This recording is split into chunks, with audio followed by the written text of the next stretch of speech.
Welcome back here to Citi Field as we get ready for Game 1 of the series between the New York Mets and the Florida Marlins.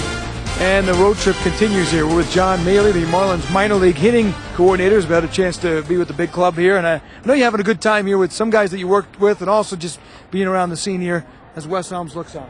Yeah, they're going to give me all kind of stuff for this one. This has been a great experience. I've learned a lot, and it's going to help me take it back to the minor leagues to help our young players. What's the nice thing about coming up to the major leagues and seeing some of these guys? Well, what helps me is I can get the guys more prepared in the minor leagues for what to expect, whether it be from game plans or,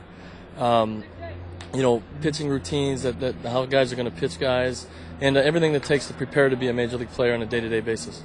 Two guys, John, that you work with closely, Chris Coghlan and Cameron Maben. We asked them about your effect and what influence you had on them. Here's what they said. He was a big influence for me from day one, even when I was in Jamestown in short season. He watched video and he knew me before I even came as far as my swing. And we worked on some things, and he taught me how to stay down into my legs. And nobody ever pointed that out to me before then. I used to hit and just use my hands and not really drive the ball. And he was a big influence as far as that. And we always talk approach. He's been great for me the last 2 years. I've had the opportunity to work with him a lot, and he definitely knows hitting. And he definitely takes pride in teaching guys. The things that he's learned. In this game. So he's been a big part of my career the last 2 years, and I've enjoyed having him here. And I think he's enjoying it too. What did you work on? You talked about some stance changes.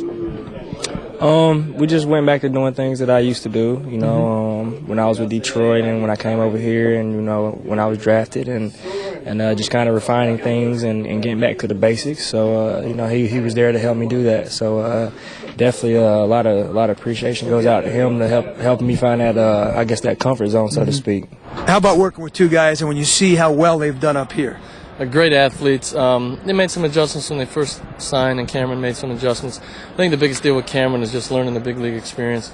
Such a young player and inexperienced player. He went down in the minor leagues. He worked on his approach, and all the things they worked on here, he had a chance to go down there with a lot less pressure and able to execute that with, in a lesser stages. You talked about a narrower stance, too. What are some of the particulars that you work on with him? Well, his issues is he comes up out of his legs, his head travels forward a lot, and they worked on it up here a little bit, and he came down there.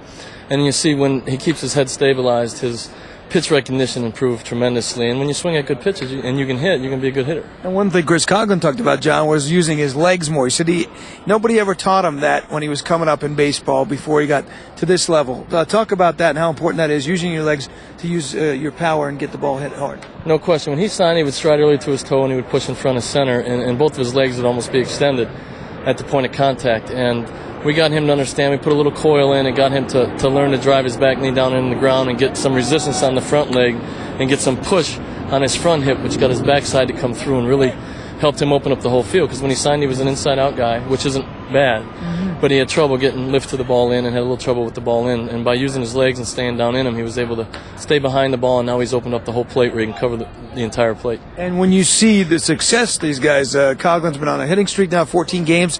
He had a big hit against the lefty, against Vallone the other night in the game. Although his numbers aren't great, you remarked that he does hit lefties well and likes that. Yeah, you wouldn't even notice. You're looking from the side, sometimes you notice a guy left on left will pull off more. And with him, he can hit lefties as good as he can hit righties. He just has to get the experience in the big leagues and learn how those guys are going to pitch him and what approach he needs to use against that type guy that night. So the fact that he's at 310 right now is not shocking in the least bit to you? Not to me at all. Well, not one bit. And not to him either, I'll bet. Yeah. And Maben looks like a different hitter, too.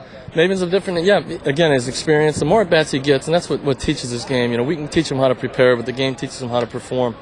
And it's all revolves around their approach and swinging at good pitches. And with Maben's at-bats in the minor leagues, trying different approaches to see what's going to work and able to make his adjustments.